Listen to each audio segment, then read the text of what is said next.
ऐसी नई कहानियाँ सुनने के लिए हमारे चैनल को लाइक सब्सक्राइब बिना बेल आइकन दबाना मत भूलिएगा। 3 जादुई बहुओं की एक सास। मैंने भगवान से हमेशा यही मांगा था कि मुझे वो एक बेटी दे, लेकिन आज उसने बहू के रूप में मुझे एक नहीं बल्कि 3 बेटियां दे दी। तुम तीनों इस घर की बहू नहीं बल्कि बेटी हो। हम तुम्हारे मायके वालों की तरह अमीर तो नहीं है, तुम्हें यहाँ सारे ऐशो आराम शायद ना मिले, लेकिन तुम्हें यहाँ कभी प्यार की कमी नहीं होगी। माँ जी, आपने हमें इतनी बड़ी बात बोल दी, यही हमारे लिए काफी है। हमें बस आपका प्यार और आशीर्वाद चाहिए, इसके अलावा हमें कुछ नहीं चाहिए। इतना कहकर मिष्टी, सौंदर्य और पंक्ति तीनों बहुएं खड़ी शादी के जोड़े में अपनी सास कलावती के पैर छूकर उनसे आशीर्वाद लेती हैं। कलावती के तीनों बेटे अर्जुन, कार्तिक और लक्ष्मण की इन तीनों से आज शादी हुई होती है। सौंदर्य, पंक्ति और मिष्टी तीनों एक बहुत बड़े और अमीर परिवार की बेटियां होती हैं, लेकिन अर्जुन, कार्तिक और लक्ष्मण तीनों ही गरीब होते हैं। दरअसल ये लोग एक ही साथ एक ही कॉलेज में पढ़ते थे, जहाँ इन तीनों भाइयों को इन तीनों बहनों से प्यार हो गया था। आज हमारी पहली रसोई है, चलो अपनी पहली रसोई की तैयारी करते हैं। सौंदर्य, मिष्टी और पंक्ति जैसे ही चूल्हे के पास जाकर खाने के डब्बे देखती हैं तो सारा का सारा राशन खत्म हुआ होता है और सारे डब्बे खाली होते हैं, जिसे देखकर ये क्या, घर में तो राशन ही नहीं है और बिना राशन के हम लोग अपनी पहली रसोई का खाना कैसे बनाएंगे। अरे तो इसमें घबराने वाली कौन सी बात है, तुम भूल गई कि हमारे पास क्या है। पंक्ति के इतना बोलते ही सौंदर्य, मिष्टी और पंक्ति तीनों ही जादू करती हैं और उनके हाथों से सुनहरी चमकदार रोशनी निकलती है, जिसके चलते सारे रखे हुए राशन के खाली डब्बे राशन से भर जाते हैं। चलो अब राशन तो भर गया, अब जल्दी से अपनी पहली रसोई का खाना बनाते हैं। इतना बोलकर तीनों बहुएं जल्दी जल्दी बहुत सारा खाना बनाती हैं और ले जाकर सबको परोसती हैं। इतना स्वादिष्ट भोजन देखकर कलावती और उसके तीनों बेटे हैरान हो जाते हैं। बहू, घर में तो राशन कब का खत्म हो गया था, तो तुम तीनों ने ये खाना कैसे बनाया, वो भी इतना सारा? और हमने तो तुम्हें पैसे भी नहीं दिए थे, तो ये सब कैसे? जब हम सुबह चूल्हे के पास गए तो सारा राशन खत्म हो गया था, इसलिए हमने बाहर से राशन मंगवा लिया था। हमारे पास पैसे थे। लेकिन बहू, तुमने राशन क्यों मंगवाया, ये सब अच्छा थोड़ी ना लगता है। माँ जी, आपने ही तो कहा था कि हम इस घर की बहू नहीं बल्कि बेटियां हैं। अब बेटियां अपने परिवार के लिए नहीं करेंगी तो किसके लिए करेंगी। इतना बोलकर सौंदर्य बात को संभाल लेती है और ऐसे ही समय गुजरता रहता है। तीनों बहुएं अपने जादू से घर के सारे काम झटपट कर लेती और घर में कभी भी किसी चीज की जरूरत पड़ती है तो वो तीनों अपने जादू से उस चीज को ले आती, चाहे वो राशन हो, कपड़े हो या कोई भी सामान। ऐसे ही समय गुजरता है और एक दिन, पंक्ति, सौंदर्य, दिवाली आने वाली है, चलो मिलकर दिवाली की सफाई करते हैं। माँ जी मंदिर गई हैं, उनके आने से पहले ही हम सारी सफाई कर देते हैं। माँ जी ये सब देखकर बहुत खुश हो जाएंगी।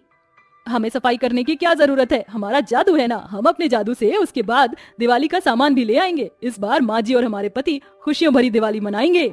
इतना बोलकर तीनों बहुएं अपने जादू से घर की सफाई करने लगती हैं, लेकिन तभी अचानक उनकी सास कलावती आ जाती है। कलावती जैसे ही अपने घर के दरवाजे आती है तो देखती है कि झाड़ू अपने आप सफाई कर रही है और पोछा अपने आप पोछा लगा रहा है और उसकी तीनों बहुएं जादू करके घर में दिवाली का सारा सामान ला रही हैं। ये सब देखकर कलावती बहुत डर जाती है और चिल्लाते हुए कहती है, ये भगवान, कौन हो तुम तीनों? तुम तीनों कोई जादूगरनी हो ना, या कोई चुड़ैल डायन? कौन हो तुम तीनों? आप गलत समझ रही हैं माँ जी, हम कोई चुड़ैल डायन या जादूगरनी नहीं है, हम तो इंसान हैं। तुम तीनों कोई इंसान नहीं हो सकती, इंसान जादू कैसे कर सकता है? सच सच बताओ, कौन हो तुम तीनों, या मैं तांत्रिक बाबा को बुलाऊं? आपको ये सब करने की कोई जरूरत नहीं है, हम तीनों आपको सारी सच्चाई बताते हैं। मिष्टी, पंक्ति, अब माँ जी को सारी सच्चाई बताने का समय आ गया है। इतना बोलकर सौंदर्य, मिष्टी और पंक्ति अपने साथ कलावती को इन सभी के पीछे की कहानी बताने लगती हैं। प्लीज जल्दी से गाड़ी चलाइए, मुझसे बर्दाश्त नहीं हो रहा है। बस थोड़ी देर और अंजना, हम सब अस्पताल पहुंचने ही वाले हैं, बस थोड़ी देर और। अंजना गर्भवती होती है और उसे लेबर पेन शुरू हो जाता है, जिसके चलते गिरधर अंजना को जल्दी से अस्पताल लेकर जा रहा होता है। लेकिन जल्दबाजी में गाड़ी चलाने की वजह से गिरधर एक बूढ़ी अम्मा को गाड़ी से ठोकर मार देता है। हे भगवान, ये क्या हो गया, अब मैं क्या करूं? जल्दी से उनकी मदद करिए। अंजना के इतना बोलते ही गिरधर जल्दी से गाड़ी से उतरता है और उस बूढ़ी अम्मा को गाड़ी में बिठाकर अस्पताल ले जाता है, जहाँ एक तरफ वो बूढ़ी अम्मा का डॉक्टर ट्रीटमेंट कर रहे होते हैं, वहीं दूसरी तरफ अंजना की डिलीवरी हो रही होती है। अंजना थोड़ी देर में अपनी तीनों बेटियों को जन्म देती है, वहीं वो बूढ़ी अम्मा भी अब ठीक हो जाती हैं। अंजना देखो, हमारी तीनों बेटियां, ये तीनों तो तुम पर गई हैं। इनकी नाक, इनके होंठ, इनकी आंख बिल्कुल तुम्हारी जैसी है। मैं अपनी तीनों बेटियों को बिल्कुल राजकुमारी की तरह पालूंगा, इन्हें कभी किसी भी चीज की कमी नहीं होने दूंगा। भगवान ने हमें एक नहीं, दो नहीं बल्कि 3 लक्ष्मी दी हैं। आज भगवान ने मेरी झोली खुशियों से भर दी है। सुनिए जी, उन बूढ़ी अम्मा का क्या हुआ जिनका हमारी गाड़ी के साथ एक्सीडेंट हो गया था, क्या अब वो ठीक हैं? ये तो मैं डॉक्टर से पूछना ही भूल गया, तुम आराम करो, मैं डॉक्टर से उनके बारे में पूछ कर आता हूँ। इतना बोलकर गिरधर जैसे ही जाने के लिए पीछे मुड़ता है तो देखता है कि वो बूढ़ी अम्मा गिरधर के पीछे ही खड़ी है। अरे अम्मा, आप तो बिल्कुल ठीक हैं, आपको तो काफी सारी चोट लगी थी। हाँ मैं ठीक हूँ, अगर तुम मुझे हॉस्पिटल नहीं लेकर आते तो भी मैं ठीक ही रहती, मुझे कुछ नहीं होता। लेकिन कैसे अम्मा? अंजना के इतना बोलते ही वो बूढ़ी अम्मा एक सुंदर परी के रूप में बदल जाती हैं, जिसे देखकर अंजना और गिरधर दोनों ही हैरान हो जाते हैं। मैं कोई इंसान नहीं बल्कि परी लोक की एक परी हूँ। मेरा नाम जैस्मिन है। मैं धरती लोक पर घूमने के लिए आई थी, इसलिए मैंने एक बूढ़ी औरत का इंसानी रूप लिया था। तुम्हारी पत्नी गर्भवती थी, लेकिन तुमने मुझ घायल की भी मदद की और मुझे अस्पताल लेकर आए। तुम चाहते तो मुझे वहीं पर छोड़ सकते थे, लेकिन तुमने ऐसा नहीं किया। तुम्हारी इस दरियादिली से ये साबित होता है कि आज भी लोगों के अंदर इंसानियत है।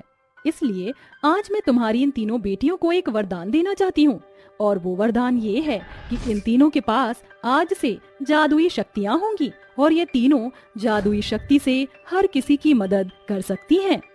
इतना बोलकर वो परी अपनी जादुई छड़ी से उन तीनों बच्चियों पर जादू करती है और वहां से चली जाती है, जिसके बाद अब वो तीनों बच्चों के पास जादुई शक्ति होती है। बड़े होने के साथ साथ उन तीनों को अपनी जादुई शक्तियों के बारे में पता चलता है, जिसकी मदद से वो हर किसी की मदद करती हैं, गरीबों को खाना देकर, प्यासे को पानी पिलाकर और लाचार की मदद करके। सौंदर्य, मिष्टी और पंक्ति ये सारी बात अपनी सास को बता देती है, जिसे सुनकर तुम तीनों तो सच में लक्ष्मी हो, मैंने तुम तीनों को गलत समझा, मुझे माफ कर देना। माँ जी, आप हमसे माफी मत मांगिए, आप तो हमारी माँ हैं और एक माँ अपनी बेटियों से कभी माफी नहीं मांगती है। इतना कहकर तीनों बहुएं अपनी सास के गले लग जाती हैं, जिसके बाद तीनों बहुएं अब दोबारा से जादू करती हैं और देखते ही देखते उनका छोटा सा घर एक बड़े से महल जैसे घर के रूप में बदल जाता है और वो तीनों अब अपने जादू से अपने पतियों का नया बिजनेस भी खुलवा देती हैं, जिसके बाद अब तीनों बहुएं अपने परिवार के साथ खुशी खुशी रहती हैं और आज भी वो हर जरूरतमंद इंसान की मदद करती हैं। संध्या भरी गर्मी में कपड़े सिल रही होती है, तभी उसकी पांचों ननंद कॉलेज से घर आती हैं। अरे सिमरन, पायल, टीना, चंचल, कोमल, आ गई मेरी प्यारी ननंद। उफ, कितनी गर्मी हो रही है। संध्या भाभी, प्लीज हम पांचों को पानी पिला दीजिए। हाँ बस अभी लाती हूँ। संध्या बहू, मेरे लिए भी एक गिलास सत्तू बनाकर लेती आना, बड़ी गर्मी है। जी अच्छा माँ जी। संध्या कपड़े सिलना छोड़कर आंगन में गड़े हैंडपंप से अपनी पांचों ननंद को पानी लाकर देती है। तभी चंचल चिढ़कर कहती है, ये पानी तो थोड़ा सा भी ठंडा नहीं, एक तो ये सड़ी हुई गर्मी, ऊपर से खौलता हुआ पानी, क्या बुरी जिंदगी है। चंचल तुम गुस्सा मत करो, मैं तुम्हारे लिए दूसरा पानी लाती हूँ। रहनी तो भाभी, फिर से पानी लाने से वो फ्रिज का ठंडा पानी तो नहीं बन जाएगा। बचपन से ये गरीबी झेलते झेलते हम पांचों बहनें इतनी बड़ी हो गई, मगर आज भी हमारे घर में एसी तो बहुत दूर की बात है, एक पंखा भी नहीं है। पता नहीं संतोष भैया क्या कमाते धमाते हैं। अरे तुम्हारा भाई तुम पांचों का पेट भर रहा है, ये क्या कम है? तुम्हें क्या पता तुम्हारा गरीब भाई इतनी धूप भरी गर्मी में किस तरह से 2 वक्त की रोटी कमा कर लाता है। अब जाने भी दीजिए ना माँ जी। ओहो मेरी प्यारी ननन, तुम भी ऐसे मुंह मत लटकाओ। ये देखो तुम्हारी दर्जी भाभी ने अपनी सुंदर सुंदर ननन के लिए क्या सिला है। गाउन कैसा लगा? अपनी गरीब दर्जी भाभी का सिला गाउन देखकर वो पांचों खुश हो जाती हैं। वाओ भाभी, दिस इज ब्यूटीफुल। लिटरली भाभी, आपको तो फैशन डिजाइनर होना चाहिए था, फिर आपको तो सिले हुए कपड़े आग लगा देते भाभी। मेरी पांचों ननन को अपनी गरीब दर्जी भाभी के सिले कपड़े पसंद आए, मैं तो इसी में खुश हूँ। हे भगवान, मैं तो भूल ही गई कि मुझे इन सभी ब्लाउज की तुरपाई करके इन्हें देने जाना है। संध्या जल्दी से सारी ब्लाउज की तुरपाई कर देती है और सत्तू बनाकर एक बोतल में भरकर घर से निकल जाती है, जहाँ थोड़ी दूरी पर एक फुटपाथ के पास एक पेड़ के नीचे उसे एक बूढ़ी औरत घास से बने पत्तों की चादर बेचती दिखती है। ले लो, पत्तों की सुंदर चादर ले लो, एकदम सस्ती चादर। कैसी हो अम्मा? ये लो, मैं आपके लिए ठंडा ठंडा सत्तू बनाकर लाई हूँ। शुक्रिया बेटी। वैसे अम्मा एक बात पूछूं, आप इतनी धूप भरी गर्मी में इस दोपहर में यहाँ कैसे बैठती हैं? क्या करूँ बिटिया, ये पापी पेट जो कर आए हैं, ये घास के पत्तों की चादर बेचकर ही तो मैं गरीब बुढ़िया कमाती खाती हूँ। वो बुढ़िया गरीब संध्या की कुछ भी नहीं लगती थी, मगर संध्या अक्सर उसके लिए कभी अपने घर से रोटी तो कभी सत्तू बांधकर उसे देते हुए ही बाजार जाती है। ऐसे ही वक्त बीतता है, जिसके साथ गर्मी की मार गरीब संध्या की टीन की झोपड़ी पर टूट पड़ती है और उसका घर गर्मी के चलते भपके से भर जाता है। बाप रे, आज तो एकदम आलू जैसी उबलने वाली गर्मी है। हाँ सिमरन, आज तो इस गर्मी ने हद ही कर दी है। काश कि इस वक्त हम भी एसी की ठंडी ठंडी हवा खा पाते और फ्रिज का मस्त चिल्ड पानी पी पाते, या फिर काश कि कोई बर्फ की चादर मिल जाती तो मैं उसे ओढ़कर मस्त नींद मारती। अबे ओ टीना, तेरे ऊपर का माला खिसक गया है क्या? बर्फ की चादर क्या ऊपर से पापा भेजेंगे? हम पांचों की जिंदगी भर यही सड़ी हुई गर्मी झेलनी है और इस गर्मी ने तो कसम खा रखी है कि हमें चैन से जीने नहीं देगी। गर्मी के चलते अपनी पांचों ननद को बेहाल परेशान होता देखकर संध्या को बहुत बुरा लगता है, मगर दिन रात दर्जी के काम में मेहनत से कपड़े सिलकर भी वो इतना नहीं कमा पाती कि अपनी पांचों ननद की फ्रिज और पंखा, एसी जैसी महंगी फरमाइश को पूरा कर सके। फिर एक दिन जब वो सिले हुए कपड़े देने जा रही होती है कि तभी फुटपाथ पर बैठी बुढ़िया खांस रही होती है। अम्मा, आज आपकी तबीयत बिल्कुल भी ठीक नहीं लग रही है, फिर आज आप चादर बेचने क्यों आई हैं? आपको घर पर रहकर आराम करना चाहिए था। बुढ़िया, मेरे पास बस ये 5 ही पत्तों की चादर बची है, तुम इसे खरीद लो, इसकी घास बहुत नरम है, इसे अपनी गाय को खिला देना। मगर अम्मा, मेरे पास गाय नहीं है। तो फिर अपने लिए ले लो। वैसे भी आज मैं आखिरी बार इस फुटपाथ पर ये चादर बेच रही हूँ। ये चादर खरीद लो और बस मुझे बदले में इतना दे दो ताकि मैं 2 दिन तक 2 वक्त की रोटी खा सकूं। गरीब दर्जी संध्या को बुढ़िया पर दया आ जाती है और वो घास और पत्तों की वो सारी चादर खरीद लेती है। अम्मा, ये पैसे आप रख लो। ये पत्तों की चादर मैंने ले ली, मगर ये मेरे किस काम की है? मुझे गरीब बुढ़िया की बनाई ये पत्तों की चादर तुम्हारे कितने काम की है ये तुम अपने घर जाकर देखोगी बेटी। बस इसे ले जाकर किसी भी सिले कपड़े पर रख देना। क्यों अम्मा, ऐसा भी क्या होगा? अगर मैं सब कुछ यही बता दूंगी तो घर पर क्या देखोगी? संध्या वो पत्तों की चादर लेकर घर आ जाती है। अरे भाभी, ये पत्तों की चादर कहाँ से ले आई हो? पायल, ये पत्तों की चादर मैंने एक बूढ़ी अम्मा से खरीदी, वो बहुत गरीब थी। हम भी तो गरीब हैं। भाभी, किसने कहा था आपको ऐसे पैसे फूंक कर ये पत्तों की चादर खरीदने को? फिर संध्या उन पत्तों की चादर को अपनी 5 ननद के सिले हुए कपड़ों पर रखती है। तभी चादर के अंदर से एक चमकती हुई सुनहरी रोशनी निकलती है और उन 5 के कपड़े हरे रंग के हो जाते हैं, जिस वजह से 5 ननद अपनी दर्जी भाभी को देखती रह जाती हैं। ओ तेरी, ये कैसी जादुई पत्तों की चादर है? इसको कपड़ों पर रखते ही हमारे नीली रंग के कपड़े हरे रंग के हो गए। फिर कोमल जैसे ही अपने कपड़ों को छूती है तो वो बर्फ जितना ठंडा होता है। अरे यार, ये क्या हो रहा है? पहले इस पत्तों की चादर के रखने पर हमारे कपड़े हरे रंग के हो गए और अब ये बर्फ जितने चिल्ड हैं। एक काम करो, तुम 5 ये कपड़े पहन कर आओ। संध्या के कहने पर 5 ननद कपड़े पहनकर बाहर आती हैं। संध्या भाभी, ये पत्तों की चादर तो जादुई है। हमारे कपड़ों के अंदर से एसी जैसी ठंडक आ रही है, बहुत सुकून मिल रहा है। अरे संध्या बहू, फिर तो इस जादुई पत्तों की चादर से हम गरीब की झोपड़ी की टीन की छत का भी कोई जुगाड़ हो सकता है क्या? हाँ माँ जी, हो सकता है। मैं इनमें से एक जादुई पत्तों की चादर को अपने घर की छत पर डाल देती हूँ। मगर ये चादर छत के लिए छोटी नहीं रहेगी भाभी। तुम भूल रही हो मेरी प्यारी ननद, ये जादुई पत्तों की चादर है। जब ये गर्मी में ठंडक दे सकती है तो फिर ये चादर बड़ी भी हो सकती है। ये जादुई पत्तों की चादर बड़ी हो जा। उस गरीब दर्जी भाभी के कहते ही एक चादर से फिर से वैसे ही सुनहरी रोशनी चमकती है और वो बहुत ही बड़ी हो जाती है।